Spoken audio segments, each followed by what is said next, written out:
For this particular lesson, we're going to be focusing on the form or style in which we write a set. So we've learned about real numbers here, and rational and irrational, all the subsets of real numbers.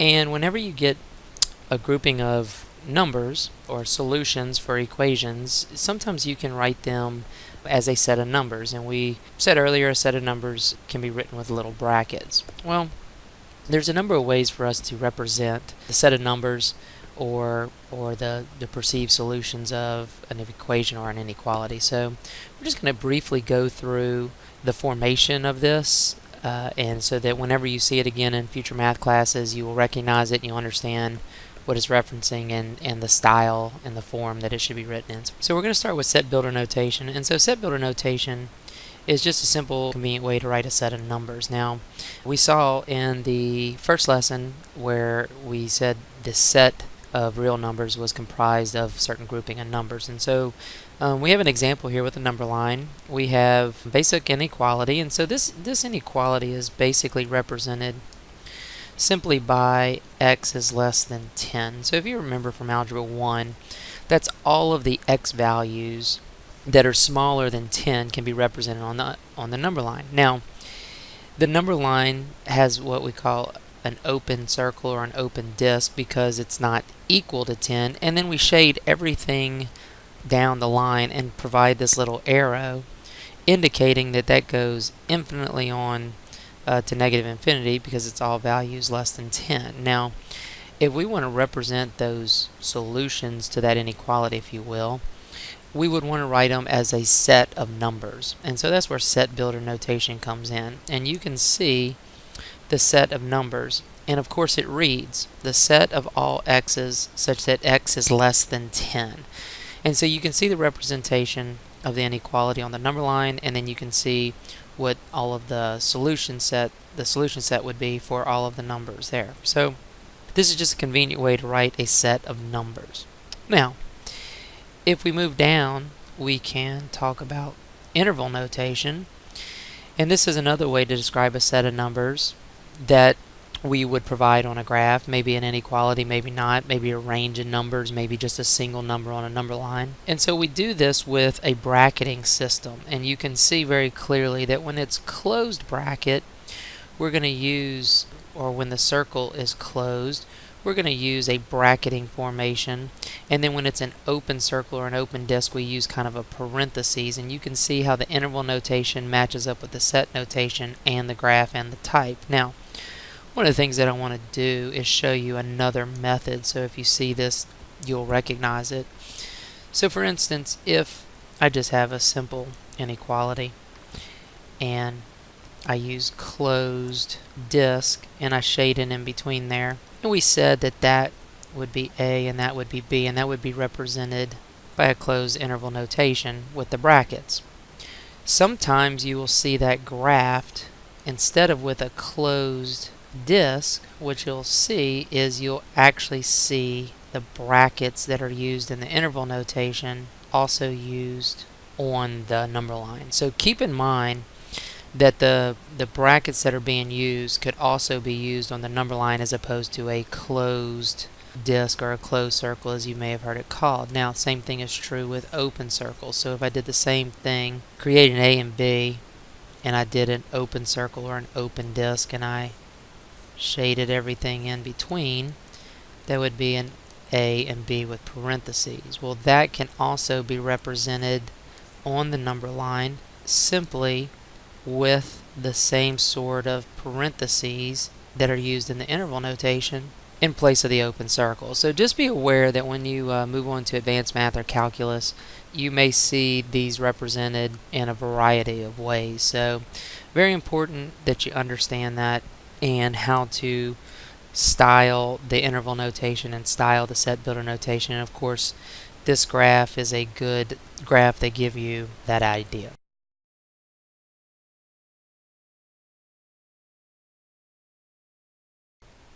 For sample problem 1, we're going to take a look at how we would write set and interval notation with a given graph. So you can see the number line, and we have a shaded portion of the number line that we need to write in different ways. So first I'll need to identify the type of interval. And if we recall from the previous page in this set of notes, that if it's got an open circle and it's got a closed circle, it could be either considered half open or half closed. So either way, if we simply say, so for part A, we'll just simply say that it's half open. I'm a half full kind of guy, so we'll go with a half open interval. So part B asks us to simply write the set using set builder notation. So technically, what you really want to think about doing is, how would I write that number line, what's shaded on the number line, as an inequality, as a range of values? And so I kind of back my way into it a little bit this way. I say, you know what, I have -5, I have a 3, and we're taking all of the x values that are between -5 and 3. Now, one of the things that we have to account for here is whether it's an open or closed circle. So we have an open circle at -5, so we know that it is not equal to it. Yet we have a closed circle at 3, so we have to write the equal sign beneath your inequality. Now, we need to do this in set builder notation. So this is basically represented with an x and the brackets, and so that suggests that the set of all values of x that are between -5 and a +3, and so that's set builder notation. Now, we could also write this in interval notation, and so basically our interval notation would be between 5 and 3, and one side being parentheses for an open interval and one side being a bracket for a closed interval. And so that's what that would look like in interval notation. Now, here's the thing.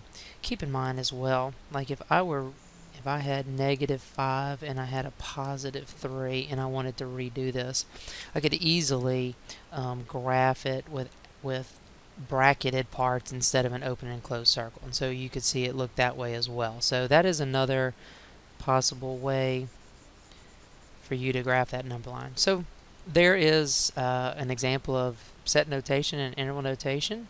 And so let's go down to sample problem number 2 and see if you can work the opposite way.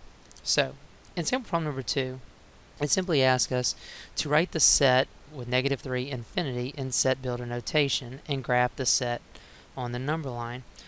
Well, if I were going to write that as a range of values, what it's basically saying is this, that we're going to go from -3, and it's closed, okay, and then it's going to go to a positive infinity, so it's going to go on this direction forever and forever, okay, and so that's what it's going to look like on the graph. Now what we need to do is be able to write that basically as an inequality, if you will, and so we have all of the x values that are going to be greater than -3.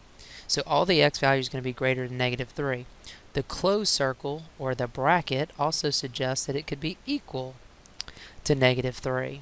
And so now, to complete the set builder notation, I just have to put my little bar and my x and my little brackets. And that suggests that the set of all x values such that x is greater than or equal to -3. And so that would be set builder notation. Alright, so let's take a look at part B. It was given in set notation, set builder notation, and now we want it in interval notation. And so we want to graph that on number line as well. I'm just going to go ahead and take the range here. I have an open, looks like I have an open at -2, and I have an open circle at 5, and it's the x values all between here. So we're going to shade all of the values between -2 and 5.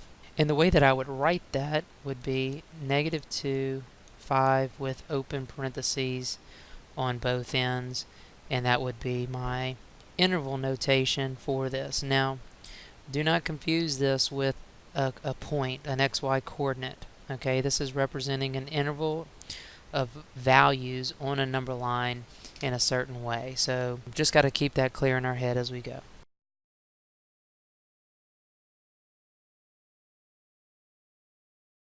To finish up our exercise on notation set of sets, we're going to talk about whenever different sets, two separate sets of numbers or solutions or whatever we're dealing with, will either be combined together or have common elements, as we call them. So this is some basic definitions that you need to learn. So the first one is a union of sets, and so when we take two sets at a time, we basically take all the elements of one set and combine them together with those of the other set, we're said to have a union. And so you can see the U looking symbol, and that's just showing you that those two sets have been combined together. So you need to understand that definition and how that'll work.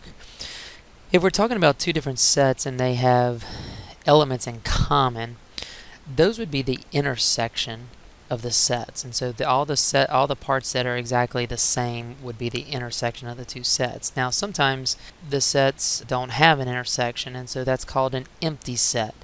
And the empty set is given with the 0 with the slash through it. Now we don't need brackets for an empty set, because in reality what it is it's acting like an empty set like this. So we have a bracket and we have a set bracket and there's nothing in there, and so it's empty. And so the empty set is denoted by the little 0 with the slash through it. So we would not put brackets around that. So let's take a look at sample problem number 3 and see how we would work this. Go ahead and pause it and try it on your own if you like, or you can just sit here and you simply watch for the example. So we know that on part A it says find A union B, which means we want to put together all of the elements from both sets. Now, it's traditional that whenever you put together a set of numbers, or whenever you write a set of numbers, that it should go from lowest to highest in increasing order. So we're going to start with A and B, and I'm just going to use a little marking system to mark it off. Now, we're going to start off with -6. Tends to be the lowest number here, so I got that one. Then we have a -5.